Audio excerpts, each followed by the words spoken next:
Je vais traiter aujourd'hui, en quelques mots, de la vie de Georges Duby, avant de lire sa leçon inaugurale au Collège de France.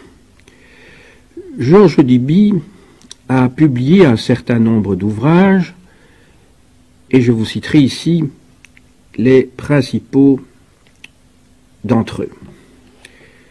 Tout d'abord, en 1953, est publiée sa thèse de doctorat sur la société au XIe et XIIe siècle dans la région mâconnaise. Il s'agit d'une thèse d'histoire régionale assez classique, comme on en fait à cette époque-là. En 1962, il publie les 2 volumes de l'économie rurale et la vie des campagnes dans l'Occident médiéval. Il s'agit d'un ouvrage de synthèse, mais d'un ouvrage de synthèse qui ouvre de nouvelles perspectives sur l'histoire économique et sociale. Et dans le tome 2, on trouve de nombreux textes, de nombreux documents. En 1966 et 1967, il publie une histoire de l'art au Moyen-Âge chez Skira, en Suisse. En 1973, Guerriers et paysans, qui porte pour sous-titre « Essai sur la première croissance économique de l'Europe », qui couvre la période qui s'étend du 7e au 12e siècle de notre ère. En 1973, un ouvrage à la fois historique et historiographique, Le Dimanche de Bouvines. 5 ans plus tard, en 1978, Les 3 ordres ou l'imaginaire du féodalisme. Il a affirmé que c'était le seul ouvrage qu'il avait écrit de son propre fait sans qu'il ne s'agisse d'une commande. Alors je ne vais pas vous citer l'ensemble de son œuvre. Il faut retenir qu'à la fin de sa vie, il s'est beaucoup intéressé aux problèmes des jeunes et aux problèmes de la situation sociale de la femme au Moyen-Âge classique, principalement au XIIe et XIIIe siècle. Georges Duby est un très grand médiéviste qui, avec Marc Bloch, est certainement l'un des spécialistes du Moyen-Âge qui aura marqué l'historiographie française. Il était professeur à l'université d'Aix-en-Provence avant de devenir professeur au Collège de France à Paris, et c'est sa leçon inaugurale prononcée le 4 décembre 1970 que je vais vous lire maintenant.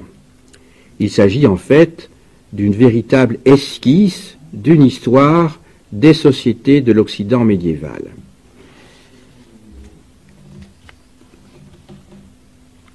Monsieur l'administrateur, mes chers collègues, si vous avez décidé de consacrer l'enseignement que vous m'avez fait l'honneur de me confier, non point simplement à l'histoire du Moyen-Âge, alors que la tradition de cette maison eût parfaitement justifié un tel choix, mais de manière plus spécifique à l'histoire des sociétés médiévales, c'est qu'il vous est apparu tout d'abord que l'étude des relations sociales pouvait éclairer d'un jour nouveau l'ensemble des éléments qui composent une civilisation.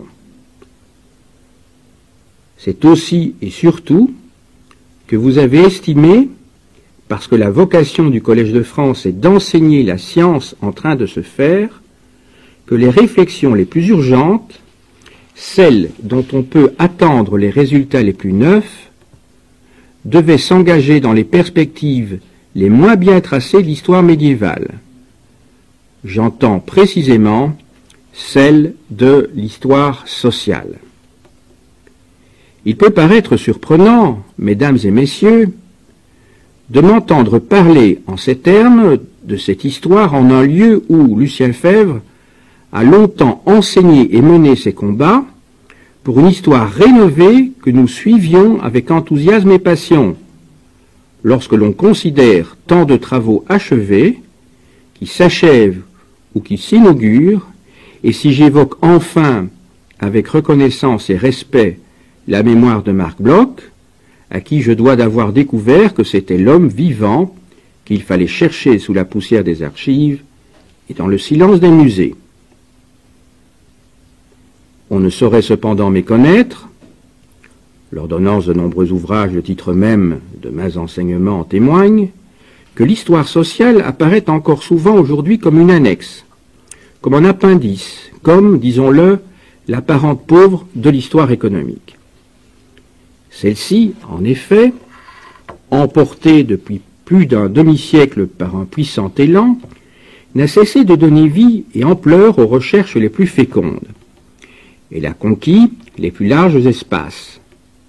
On la voit maintenant, soutenue par les récents développements d'une archéologie de la vie matérielle, se frayer de nouveaux chemins. Elle triomphe. Et dans son succès même, elle entraîne à sa suite l'histoire des sociétés. Car, de toute évidence, l'étude de la stratification sociale, celle des relations qu'entretiennent les individus ou les groupes, ne peuvent être entreprises sans que soit d'abord clairement discernée la manière dont, à un certain moment, s'organisent les rapports de production et se répartissent les profits. Il convient cependant de se montrer particulièrement vigilant sur deux points. Sur le fait, en premier lieu, que les historiens de l'économie médiévale ne se sont pas toujours défendus d'appliquer à l'observation du passé une conception de l'économique fondée sur les données actuelles, mais qui se révèle à l'usage anachronique et déformante. Ainsi ont-ils longtemps inconsciemment accordé une place privilégiée aux activités marchandes et à la circulation de l'argent, faute d'avoir exactement défini, et certaines conclusions des enquêtes ethnologiques auraient pu les aider à le faire, le rôle de la monnaie ou la nature des échanges dans une civilisation aussi profondément enracinée dans la ruralité que l'était celle de l'Occident médiéval.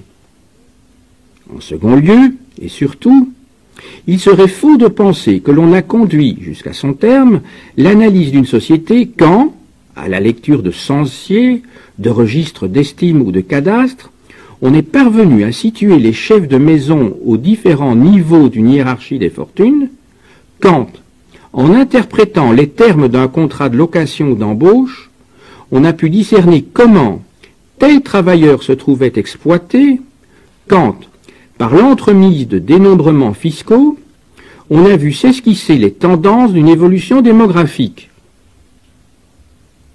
En effet, le sentiment qu'éprouvent les individus et les groupes de leurs positions respectives, et les conduites que dicte ce sentiment, ne sont pas immédiatement déterminés par la réalité de leurs conditions économiques, mais par l'image qu'ils s'en font, laquelle n'est jamais fidèle, mais toujours infléchie par le jeu d'un ensemble complexe de représentations mentales.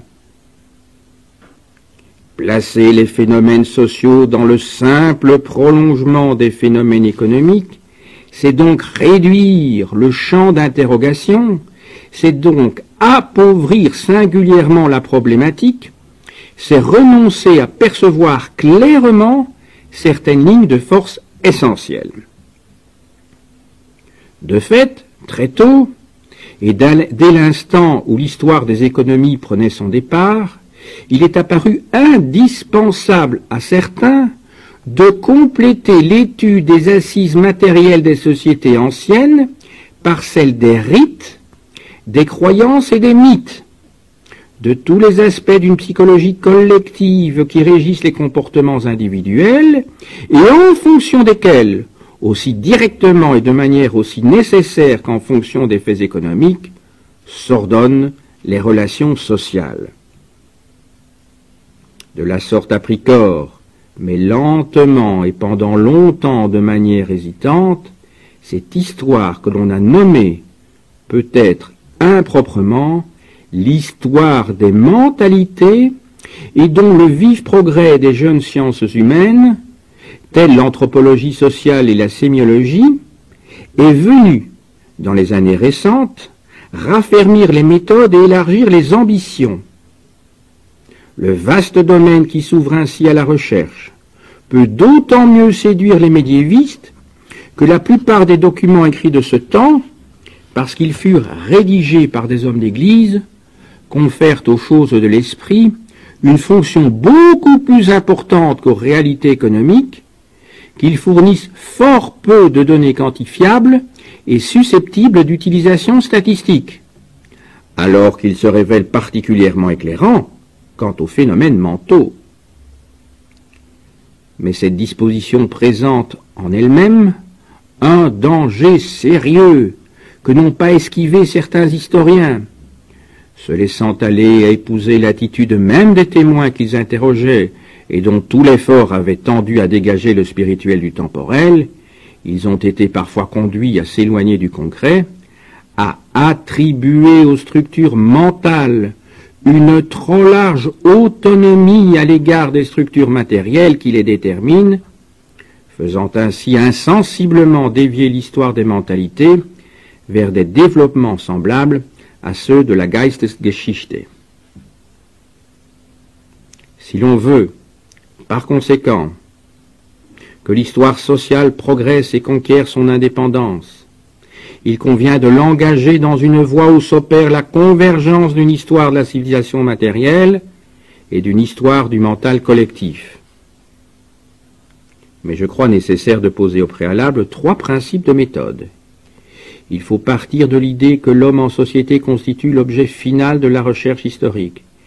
Tel est le premier principe. L'histoire sociale, en fait, c'est toute l'histoire. Et parce que toute société est un corps, dont la composition duquel interviennent, sans qu'il soit possible de les dissocier, sinon pour les besoins de l'analyse, des facteurs économiques, des facteurs politiques et des facteurs mentaux, cette histoire rappelle à soi toutes les informations, tous les indices, toutes les sources. Elle ne saurait, bien évidemment, se contenter de ce que rapportent les textes, qu'ils soient narratifs ou juridiques, qu'ils entendent régler des liturgies ou qu'ils se proposent, pour le divertissement ou pour l'édification d'une morale, de transposer le vécu dans l'imaginaire. Il ne lui est point suffisant même de dépasser le contenu de ce texte, d'en examiner l'enveloppe formelle, afin, par-delà les mots et les constellations de vocables, les chiffres et les procédés de calcul, par-delà l'agencement du discours, les dispositions externes de l'écrit, et ce que peut révéler l'allure même de la graphie, d'essayer d'atteindre le véritable rapport au monde de ceux qui composèrent ces textes et qui les utilisèrent. L'histoire sociale se doit encore d'être attentive à tous les vestiges du passé, aux débris d'outillage et d'équipements qui sont exhumés sur les chantiers de fouilles, à toutes les traces qui subsistent des anciens établissements humains dans le visage actuel des campagnes et des villes, à tout ce qui peut enfin transparaître dans le plan d'un sanctuaire de pèlerinage, dans la composition d'une enluminure, dans le rythme d'une séquence grégorienne, d'une conception de l'univers portée par les formes multiples de la création artistique. Puisqu'en effet, comme le dit Pierre Francastel, toute société instauratrice d'un ordre économique et politique l'est en même temps d'un ordre figuratif, et que toute société en devenir forge toujours à la fois des institutions, des concepts, des images et des spectacles. À partir de toutes ces sources, et sans en négliger aucune, l'histoire des sociétés doit certes d'abord, et pour la commodité de la recherche, considérer les phénomènes à différents niveaux d'analyse. Qu'elle cesse cependant de se sentir la suivante d'une histoire de la civilisation matérielle, d'une histoire du pouvoir, d'une histoire des mentalités. Sa vocation propre est de synthèse. Il lui revient de recueillir les résultats d'enquêtes menées conjointement dans ces divers domaines et de les rassembler dans l'unité d'une vision globale. Pour retrouver, dit Michelet, la vie historique, il faudrait patiemment la suivre dans toutes ses voies, toutes ses formes, tous ses éléments. Mais, ajoute-t-il, il faudrait aussi, avec une passion plus grande encore, refaire, rétablir le jeu de tout cela, l'action réciproque de ces forces diverses, dans un puissant mouvement qui deviendrait la vie même. Rétablir le jeu de tout cela, c'est-à-dire noter les corrélations exactes entre les diverses forces en action. Tel est le second principe, s'attacher à saisir, au sein d'une globalité, les articulations véritables. Comment, par exemple, la pression d'un mouvement économique retentit sur le projet d'une morale, comment cette tentative de progrès spirituel, par la manière dont elle s'insère dans un système de production, finit par manquer son but, c'est ce que met en lumière le destin de ces sociétés très particulières que constituèrent, au XIIe siècle, les fraternités monastiques dans les abbayes cisterciennes. Sociétés qui se voulaient exemplaires, sociétés ritualisées, régies par un code, un ensemble de préceptes vieux de 6 siècles, la règle de saint Benoît. Ce texte avait été relu dans un souci de totale fidélité. Mais, au cours de cette relecture, l'accent fut mis, lors de la constitution de l'ordre, sur une exigence de pauvreté. Il fallait en effet régir contre les conséquences morales d'un enrichissement général qui faisait tenir pour scandaleux le progressif enlisement de l'ordre bénédictin, le plus prestigieux de ce temps, celui de Cluny, dans le confort et dans la sécurité seigneuriale. Or, parce qu'elles avaient refusé de vivre de rente, parce qu'elles avaient décidé de tirer de la terre leur nourriture par leur propre travail, parce qu'elles avaient choisi de s'établir dans la solitude au milieu des pâtures et des forêts, ces communautés se trouvaient installées malgré elles et conformément au modèle archaïque qu'elles avaient pris imprudemment pour règle de conduite, aux avant-gardes de l'économie la plus conquérante, en position de produire abondamment des denrées qu'elles ne consommaient pas elles-mêmes, la laine, la viande, le fer, le bois, et qui se vendaient de mieux en mieux. Par une sorte de revanche imprévue d'économique, ces apôtres du dénuement devinrent riches. Sans doute demeurèrent-ils, dans l'isolement où ils vivaient, fidèles à leur idéal. Mais aux yeux de ceux qui ne les voyaient que négociants sur les foires, ou, par des surenchères victorieuses, arrondissant leur patrimoine aux dépens des voisins, aux yeux de ceux qui, dans le siècle, au sein d'une prospérité croissante, supportaient plus mal que les hommes de Dieu ne fussent pas, par compensation, de vrais pauvres, les cisterciens cessèrent peu à peu d'incarner la perfection spirituelle. Le respect se porta vers d'autres qui allaient pieds nus dans les faubourgs des villes, vêtus d'un sac, et qui ne possédaient rien. Mais la recherche des articulations fait, dès l'abord, apparaître que chacune des forces en action, dépendante du mouvement de toutes les autres, se trouve pourtant entraînée par un élan qui lui est propre. Bien qu'il ne soit nullement juxtaposé, mais étroitement conjointe en un système d'une indissociable cohérence, chacune d'elles se développe dans une durée relativement autonome, elle-même animée d'ailleurs à la fois aux différents étages de la temporalité, par un bouillonnement événementiel, par d'amples mouvements de conjoncture et par des ondulations plus profondes encore étalées sur des rythmes beaucoup plus lents. De cette diversité d'allures résultent de constantes discordances, des effets de retard, des pesanteurs, des rémanences prolongées et parfois de réels blocages qui font insensiblement se tendre les ressorts de brusques mutations. Considérons à titre d'exemple les règles juridiques. elles évoluent. Difficilement lorsqu'elles sont fixées par les termes d'une loi écrite, avec beaucoup plus d'aisance lorsque seule la mémoire collective les conserve.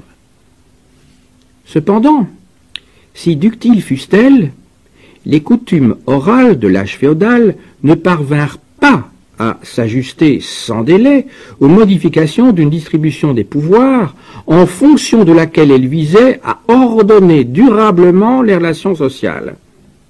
Ainsi, dans les seigneuries françaises du XIe siècle, les habitudes de langage, les formulaires des actes de justice, les gestes rituels qui leur correspondaient ont fait survivre, pendant de longues décennies, à l'effritement des institutions publiques qu'il avait fondées, le clivage entre les descendants d'esclaves et les travailleurs que l'on disait libres. Les ségrégations dont ces usages maintèrent l'existence, les interdits et les exclusions qu'ils laissèrent subsister, masquèrent quelque temps l'évolution des forces productives. Les freinèrent certainement, retardèrent la croissance démographique, et les sentiments de frustration qu'ils entretinrent poussèrent à leur maturité les germes des émeutes urbaines, c'est-à-dire les ferments d'innovation juridique. Cette complexité du temps social, dont ne rend qu'imparfaitement compte une information toujours discontinue, incite donc à introduire dans la méthode les exigences d'un dernier principe.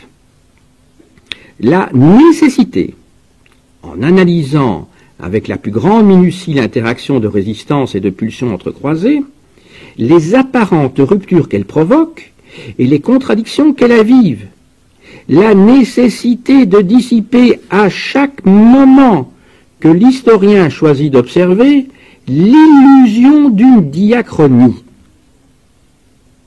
Car c'est en discernant avec le même soin, au sein d'une globalité, articulation et discordance, que l'on peut tenter d'édifier une histoire des sociétés médiévales, et cela sur une trame dont je voudrais maintenant, devant vous, esquisser les grands traits.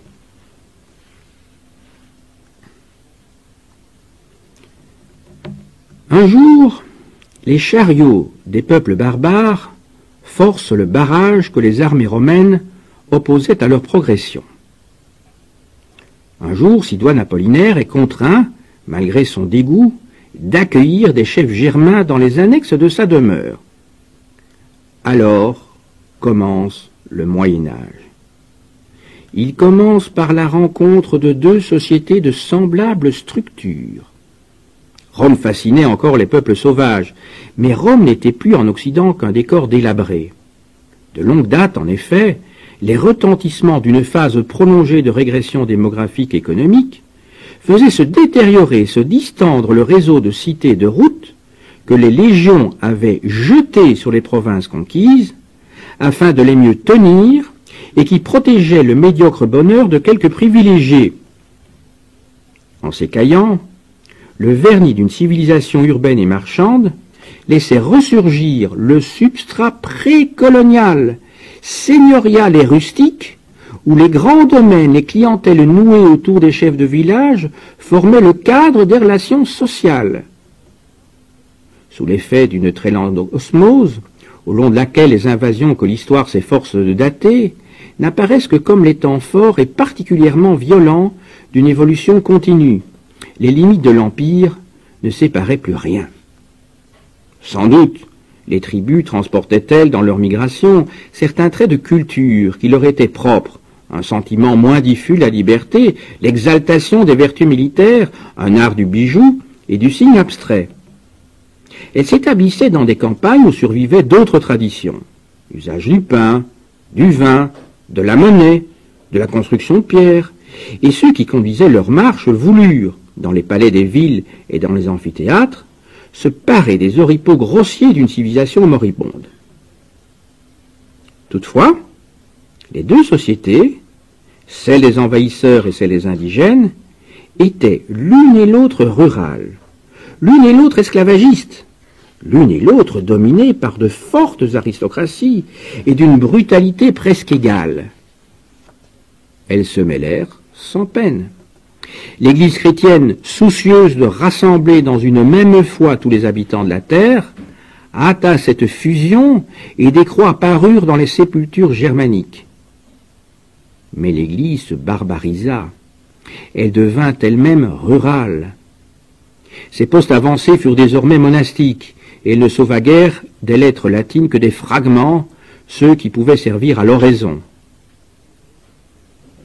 Dans l'obscurité que fait peu à peu s'épaissir, pendant le 7e siècle, le naufrage de la haute culture, on croit déceler, à quelques signes ténus, dans l'histoire de la production et du peuplement, un renversement décisif de la tendance séculaire.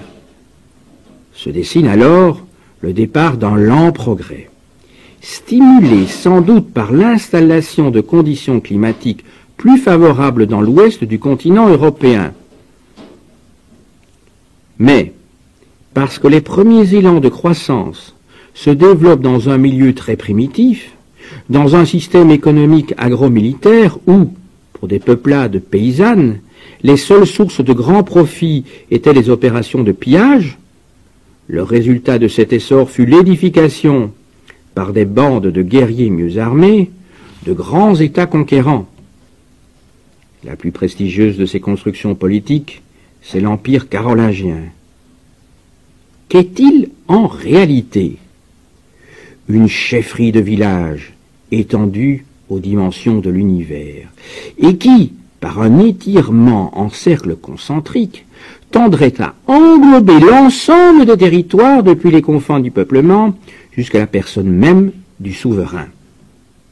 Depuis la lisière des forêts impénétrables, où les hors-la-loi vont chercher asile, où l'on conduit à l'automne les troupeaux de porcs et où s'aventurent en bande les chasseurs, à travers des clairières où des paysans faméliques s'exténuent à produire ce qu'ils sont contraints d'apporter dans la demeure des grands, ces spécialistes du combat, que le roi, chef de la guerre, entraîne à chaque printemps, toujours plus loin, dans des expéditions de rapine. Les vrais rayons de cette organisation concentrique sont constitués par des chaînes d'obédience personnelle forgées dans le privé, au sein des groupements familiaux, des domesticités et dans les corps de combattants qui reposent sur un jeu complexe de prestations et de contre-dons et que la législation carolingienne prétend institutionnaliser. Mais auprès du souverain et l'entourant siègent les moines et les clercs. Et c'est par leur entremise que se trouve très largement travestie la réalité des rapports sociaux. Héritiers de la culture romaine, de même qu'ils encouragent Charlemagne à faire venir d'Italie des colonnes antiques pour construire la chapelle d'Aix, de même ils s'efforcent, à partir des vestiges de cette culture, de rebâtir un nouvel édifice qui n'est en fait qu'un nouveau décor dressé sur les décombres de l'ancien. Il cherche à persuader le roi qu'il est le successeur des Césars et que sa mission est donc de faire renaître l'Empire et l'ordre romain. Mais, s'inspirant à la fois de la Bible et des écrits latins de l'âge classique, il s'attache surtout à mettre en forme une représentation globale de la société. Représentation si solide qu'elle devait s'imposer pour des siècles à la conscience collective. Concentrique, elle aussi, mais vécue comme le simple reflet terrestre de la seule réalité, qui est celle du royaume de Dieu, cette représentation se veut immuable, parce qu'elle répond au projet divin, et le seul progrès qu'elle autorise est d'ordre spirituel, celui qui doit conduire les hommes jusqu'aux portes du dernier jugement. Dans ce cercle, un seul centre, le roi. Oint du Seigneur, image du Dieu unique, il préside aux destinées du peuple chrétien tout entier, qu'il a charge de guider vers son salut. Prince de la paix, Auguste, il lui appartient d'étendre la foi en repoussant les mécréants, en contraignant au baptême les païens des confins, en s'appliquant à réduire peu à peu, du moins à empêcher qu'ils ne s'étendent, ces noyaux solides, rejetés mais vigoureux, que sont les communautés juives. Garant de l'ordre, il est le protecteur attitré de l'Église et des pauvres, que menacent les forces du mal et les agressions des puissants. Ce modèle rend compte effectivement de certaines des tendances qui animent la réalité de ce temps. L'effort missionnaire, le recul des frontières qui, dès le début du IXe siècle, fait des expéditions militaires des entreprises hasardeuses et de peu de profit, et surtout le poids du grand domaine qui, irrésistiblement, tend à se dilater, absorbe et courbe sous son joug les rares paysans encore indépendants. Mais cette image, construite par les intellectuels d'Église, se révèle être en contradiction avec l'armature même des pouvoirs qu'elle entendait sous-tendre et justifier. Vouloir faire du roi un souverain pacifique, c'était en effet d'abord desserrer son emprise sur les grands, qu'il ne tenait jamais si bien dans sa main que rassembler pour la guerre et le partage du butin. Vouloir moraliser la fonction royale, imposer des devoirs au monarque, le ranger du côté des pauvres, c'était l'opposer directement à l'aristocratie, dont les progrès de l'économie rurale renforçaient insensiblement la puissance et qu'il rendait de plus en plus rétive. Dès qu'elle se précise, dès qu'elle s'impose au temps de Louis le Pieux, à l'esprit du souverain, cette image idéale de l'édifice social vint se conjuguer à d'autres forces pour précipiter la ruine de cet état démesuré que constituait le nouvel empire. Si, pendant longtemps encore, dans ce pays neuf qu'était la Germanie, devaient survivre les structures politiques implantées par la colonisation carolingienne, si, plus loin, au cœur de la sauvagerie, dans les mondes slaves et scandinaves, commençaient alors de se mettre en place les assises d'une organisation des pouvoirs analogue à celle que, 2 siècles plus tôt, avaient ébauché les ancêtres de Charlemagne, au début du Xe siècle, dans les régions les plus évoluées, la Gaule du Sud, celle de l'Ouest, la Lombardie, l'autorité du roi s'effondrait. Dans sa chute, elle entraînait pour un temps la haute culture.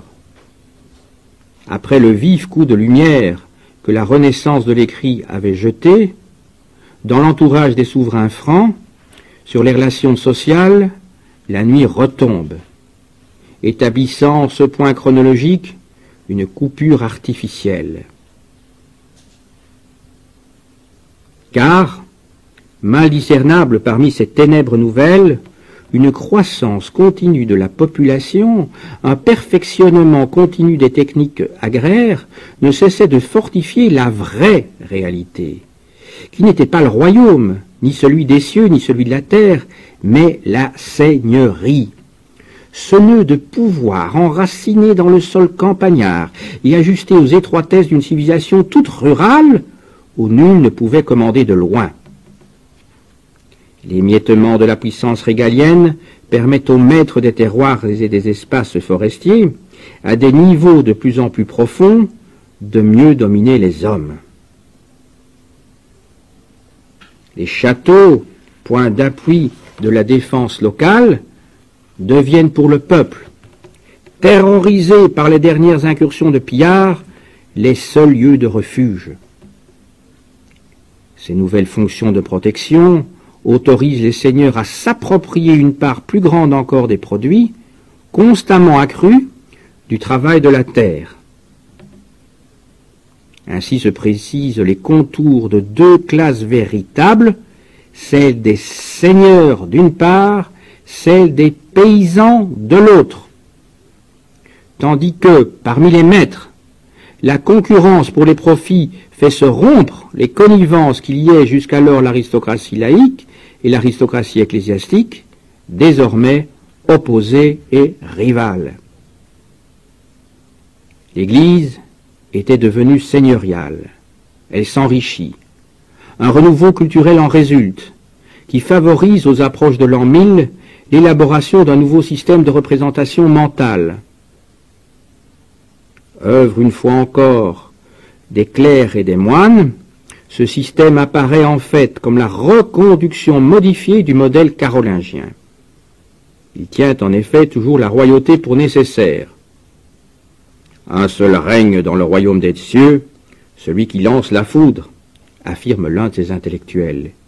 Il est naturel qu'il n'y en ait qu'un seul également qui, sous lui, règne sur la terre.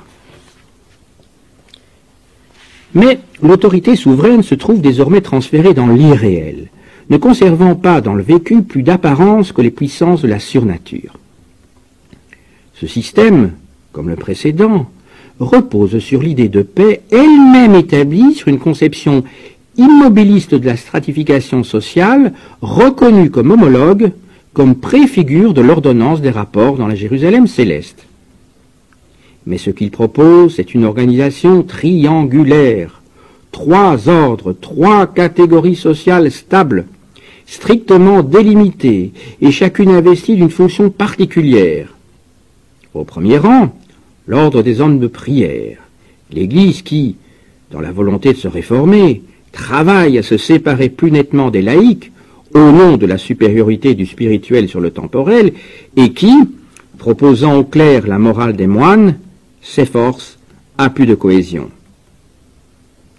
L'ordre ensuite de ceux qui combattent, qui ont charge de défendre l'ensemble du peuple, et dont la mission justifie, comme celle des ecclésiastiques, qu'ils soient entretenus par le travail d'autrui. L'ordre, enfin, des paysans, tout entier soumis, tout entier courbé sur un labeur qui nourrit les 2 autres ordres. Ce modèle, très simple, et que cette simplicité même a fait se perpétuer si longtemps, présente 3 aspects corrélatifs. En premier lieu, il reflète un certain nombre de modifications intervenues dans les rapports sociaux sous l'effet du progrès de la civilisation matérielle et de l'évolution des relations politiques. C'est ainsi que, réunissant en un corps homogène tout le peuple des campagnes, il sanctionne le progressif effacement, devant les justices privées et sous le poids de l'exploitation seigneuriale, des dernières rémanences de l'esclavage. C'est ainsi que, plus nettement encore, il fonde la conscience d'un triple antagonisme, de 3 modes conjugués de domination. Domination économique, celle des seigneurs sur les travailleurs, domination politique, celle des guerriers sur les hommes des armées, domination spirituelle, celle que l'Église voudrait étendre sur les laïcs. Mais ce modèle, par ailleurs, entend proposer une réduction de ces antagonismes. Il croit y parvenir en s'appuyant sur la notion de service, qui s'était affermie dans le cadre des dévouements personnels et dont il prétend faire le fondement de l'ordre social. Ceux qui le construisirent avaient lu dans saint Paul que le corps est un tout en ayant plusieurs membres, et que tous les membres du corps, en dépit de leur pluralité, ne forment qu'un seul corps. Pour eux, chacun des 3 ordres devait donc coopérer à maintenir la concorde dans un monde ordonné par la pensée divine et, par conséquent, immuable. De la sorte, et c'est son 3e aspect, ce modèle s'établit en porte-à-faux avec la réalité concrète, c'est-à-dire la poursuite, c'est-à-dire l'accélération, dans les dernières années du XIe siècle, du développement économique. La croissance agricole se poursuit en effet et s'accélère. De toutes parts reculent les friches et les marécages, devant les champs cultivés et les vignobles. De toutes parts se multiplient les villages neufs. Et parce que, dans une libre extension sur des sols vierges, où s'étaient accumulées des réserves de fertilité, les rendements ne fléchissent pas encore, le volume de la production s'accroît constamment. Comme cet essor s'opère dans le cadre du système seigneurial d'exploitation, qui nivelle au plus bas la condition des travailleurs, il transfère l'essentiel des surplus aux mains des maîtres et stimule leur propension au luxe. Pour satisfaire ces besoins nouveaux, Des équipes de spécialistes, maçons, vignerons, artisans, négociants se dégagent de la masse paysanne et la renaissance des échanges suscite la renaissance des villes. Dans toute l'Europe, des quartiers nouveaux se déploient aux abords des cités antiques. Des bourgades naissent et s'étendent à la croisée des pistes et des voies batelières. Vers la fin du XIIe siècle, la civilisation d'Occident connaît une mutation fondamentale. Rurale depuis des siècles, elle se trouve désormais dominée par le fait urbain. Et, dès lors, tout s'ordonne autour de la ville, la richesse, le pouvoir et les créations de l'esprit. Des transformations aussi profondes vinrent évidemment désorganiser le système de relations dont la théorie des trois ordres avait voulu éterniser les traits et dont on avait pu croire un instant que les troupes de croisés, s'apprêtant à marcher vers le tombeau du Christ et vers la fin du monde, allaient passagèrement incarner l'intemporelle harmonie. Ce fut sur 3 horizons que se manifestèrent ces perturbations. Le progrès matériel compliqua peu à peu, d'abord, la stratification sociale, en introduisant à l'intérieur de chaque catégorie des oppositions multiples et de plus en plus tranchées. Dans l'Église même, le renouveau urbain accusa le divorce, à un moment dissimulé, entre les sociétés monastiques dont toutes les structures s'accordaient à la ruralité, et l'effervescence qui, autour des cathédrales, animait l'Église séculière et faisait d'un grand nombre de clercs les conquérants d'un âge nouveau. Dans l'ordre des guerriers, la vivacité des échanges et de la circulation monétaire, en renforçant les structures de l'État, élargit la distance entre le plus grand nombre, qui ne tenait que la terre et dont l'existence se poursuivit au rythme du village, et quelques-uns, de moins en moins nombreux, qui réunissaient entre leurs mains les faisceaux d'un pouvoir de plus en plus concentré et de plus en plus profitable. Parmi les travailleurs, enfin, les conditions économiques se diversifièrent. Dans la paysannerie, la mobilité plus intense des patrimoines dégageait de la médiocrité commune la prospérité de quelques riches, tandis que l'essor démographique, en morcelant les héritages, multipliait les villageois sans avoir, à l'affût d'un emploi qui leur permit de subsister. Contraste plus accusé encore, dans les faubourgs des villes, entre le peuple des artisans et des petits revendeurs, et les grands aventuriers du commerce. En second lieu, le développement matériel retentit sur l'agencement des rapports sociaux. Ceux-ci se disposaient principalement jadis de manière verticale en des relations hiérarchisées d'autorité et de subordination. Des structures horizontales associant des égaux vinrent recouper ce réseau. Celles partout des confréries religieuses, celles qui rassemblèrent pour la défense de leurs intérêts collectifs les habitants d'une même paroisse rurale.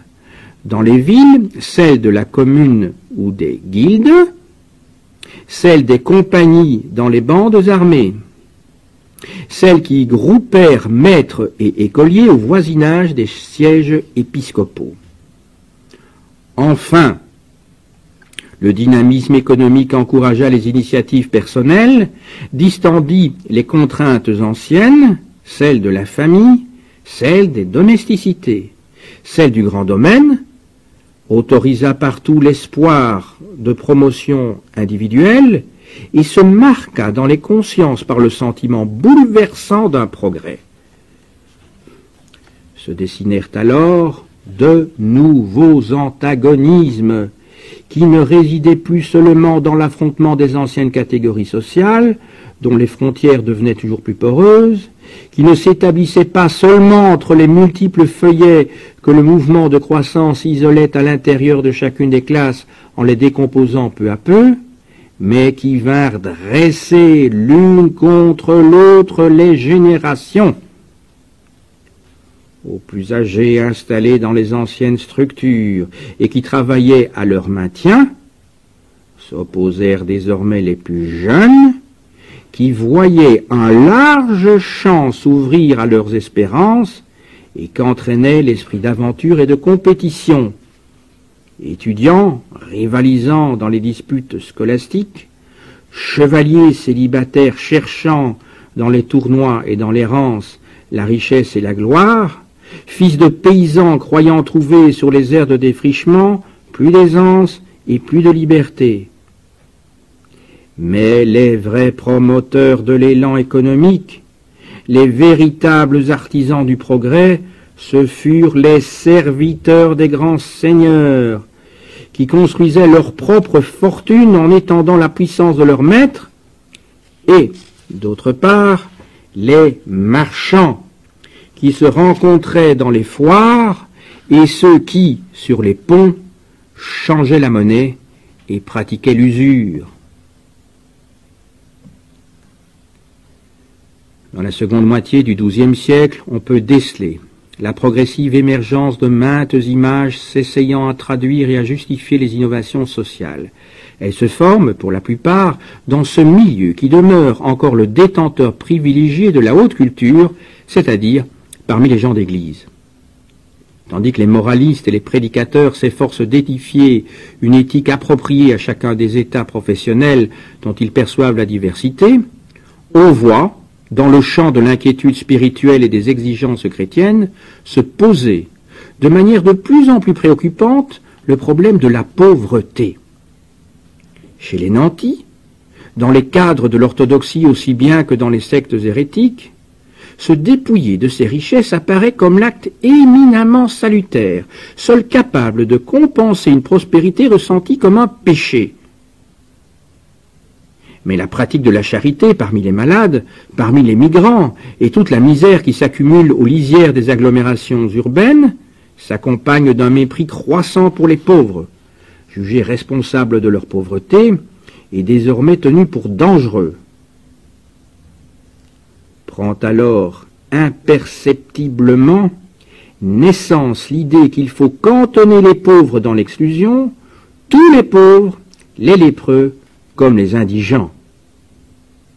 Il n'est pas jusqu'au sanctuaire gothique qui, se dégageant des pénombres où s'était longtemps tapie une religion de prosternation, s'ouvrant à la lumière du monde, offrant au regard l'image d'un Dieu incarné, présent au cœur de la vie, ne viennent de plus en plus consciemment signifier, à travers tous ces symboles, que l'homme est appelé par son action personnelle à coopérer de façon décisive à ce progrès ininterrompu en quoi se résout désormais le mythe de la création. Toute neuve, enfin, est la révélation d'une culture profane, celle des chevaliers, qui se veut dégager de la tutelle des hommes de prière, encore que ceux qui lui donnent forme soient, pour beaucoup, des ecclésiastiques. Dans ces expressions poétiques, les seules qui nous soient clairement perceptibles, elle exprime, par le thème du parvenu que l'on moque, l'inquiétude des nobles menacés dans leurs privilèges par d'irrésistibles ascensions sociales. Elle prend parti dans les conflits de génération, proposant à un public que fascinent les valeurs de jeunesse, la figure de héros, dégagé de toute attache et disposant les jeux de l'amour courtois face à la morale des lignages et à la morale des prêtres.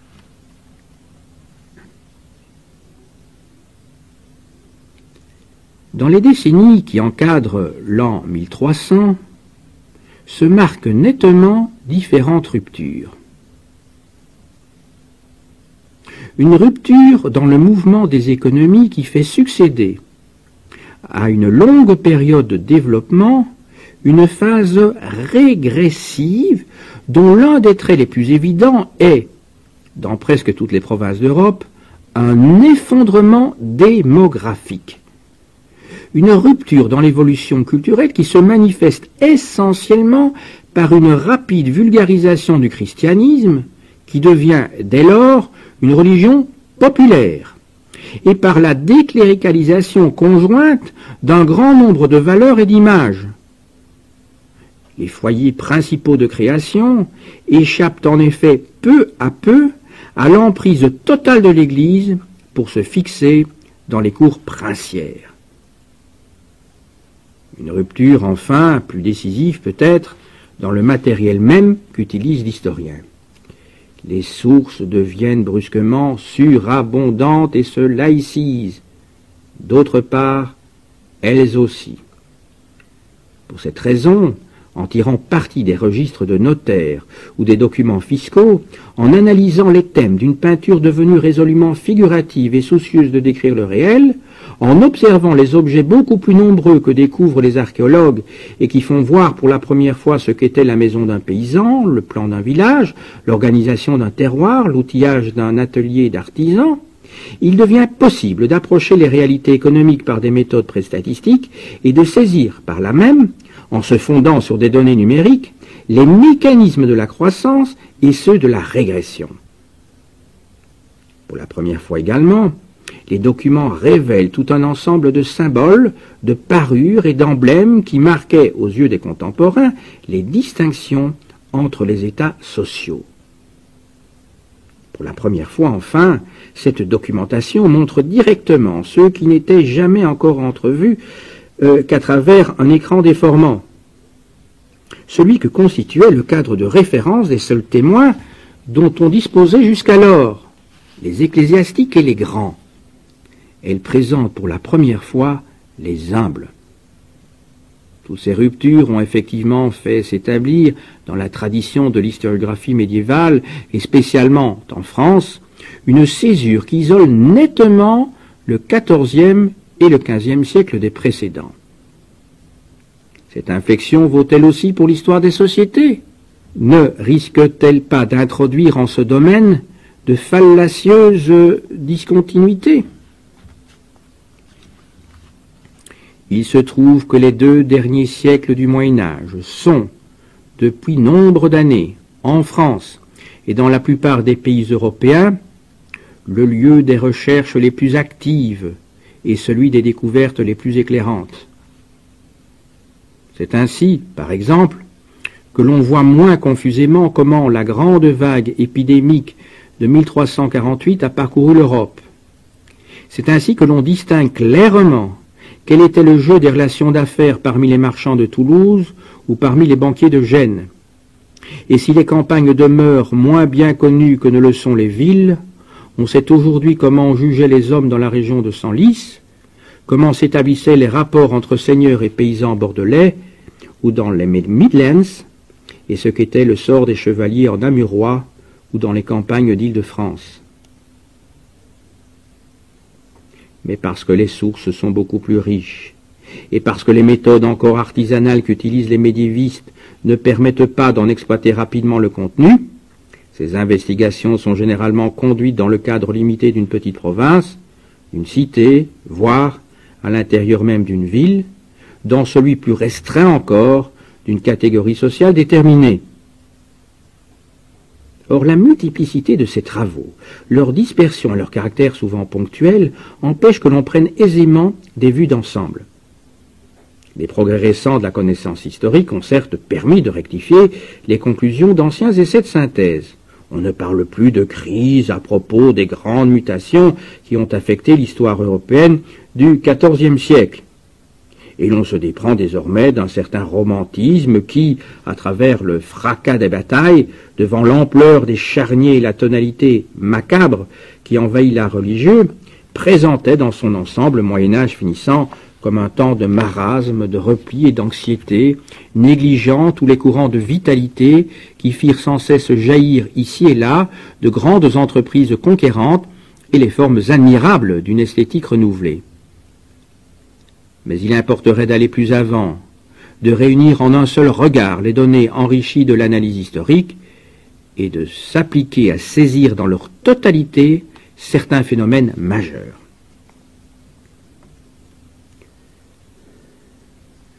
L'un d'eux retient particulièrement l'attention. Parce qu'il paraît caractériser cette époque, je veux parler des tumultes de masse, de l'enchaînement des révoltes populaires, des agitations qui ont perturbé les couches inférieures de la société et qui, dans le cours du XIVe siècle, se propagèrent d'un bout à l'autre de l'Europe. Ici et là, des paysans se soulèvent, prennent leurs outils, vont piller les demeures nobles et massacrer les sergents des princes. Ici et là, dans les faubourgs des villes, s'ameutent des bandes d'artisans qui, comme les Ciompi à Florence, réclament de participer à la gestion communale. À propos de mouvements d'une telle ampleur et qui se prolongèrent si longtemps, une première interrogation se lève. Ces commotions, les derniers temps du Moyen-Âge sont-ils seuls à les avoir ressentis? N'ont-elles pas déjà secoué le XIIIe, le XIIe siècle? N'existait-il pas dès lors des tensions si violentes entre le peuple et ses maîtres, mais que les témoignages insuffisamment sollicités peut-être étouffent et dissimulent encore? Et si l'on cherche à situer les pulsions qui provoquèrent ces troubles, si l'on regarde d'abord du côté de l'économie, par les qualités nouvelles de la documentation, l'histoire économique domine, en effet, pour cette époque de manière plus impérative encore que pour les précédentes, l'histoire sociale, on s'aperçoit que les Jacques du Beauvaisis, les émeutiers d'Angleterre qui suivaient Wat Tyler, ne comptaient pas parmi les plus pauvres, et que les véritables indigents ne furent pas toujours entraînés par eux. Et on peut alors se demander de quelle incidence furent exactement les germes de conflit qui résident dans l'agencement des rapports de production. L'histoire politique, elle aussi favorisée par la nature des sources, apporte quelques éléments de réponse.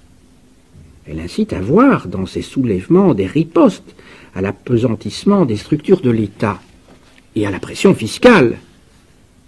Cependant, pour aboutir à des conclusions pleinement satisfaisantes, on doit évidemment tenir le plus grand compte des attitudes mentales. Chercher les liens entre l'origine des tumultes et le système de croyances et de mythes qui gouvernaient les consciences populaires et qui, pour la première fois, se laissent à cette époque entrevoir. Se demander si ces mouvements ne furent pas aussi mis en branle par les représentations millénaristes d'une religiosité encore fruste, et tout simplement par cette éducation progressive qui accompagna lentement la vulgarisation du christianisme, par l'entremise de ces puissants moyens d'enseigner les masses que furent la prédication des frères mendiants et le théâtre. Ce problème d'histoire sociale, en tout cas, ne peut être éclairci sans le recours à l'étude de la sensibilité religieuse, à celle des confréries et des sectes, à celle, enfin, de la littérature orale et des thèmes iconographiques. Mais il faut bien le reconnaître, parmi tous les éléments qu'appellerait une nécessaire synthèse, ceux que pourrait fournir l'histoire du mental collectif apparaissent les plus incertains encore et les moins rassemblés. Cela conduit à une conclusion. Du progrès de cette histoire dépend désormais le progrès d'une histoire des sociétés. Ce qui soulève aussitôt une question, la plus préoccupante peut-être pour les historiens d'aujourd'hui. Comment relier à l'ensemble de la recherche historique l'histoire des mentalités?